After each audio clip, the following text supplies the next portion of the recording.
አሁን ነገሩን እያለሁ እኮ 3 ሰው ነበር ያለው። ሰአዳ፣ እኔ፣ ሌሎቻችሁ ደግሞ ማን ነበረች? እንደዛ ነበሩ ዞሮ እና ምን ደረሽ? ወጣልሽ? ማን ነው እሻለሽ? ወጣሽ?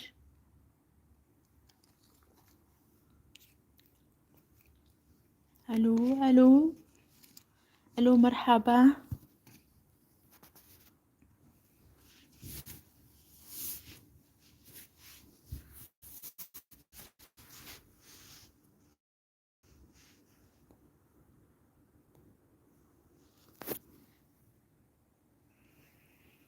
كيف حالك؟ الحمد لله. كيفك انتي؟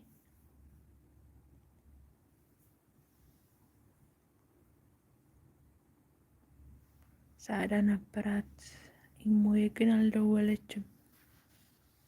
እንዴ ወጣሽ እንዴ ታዲያ? ለምን ትደውላለች? እዛው አለሽማ።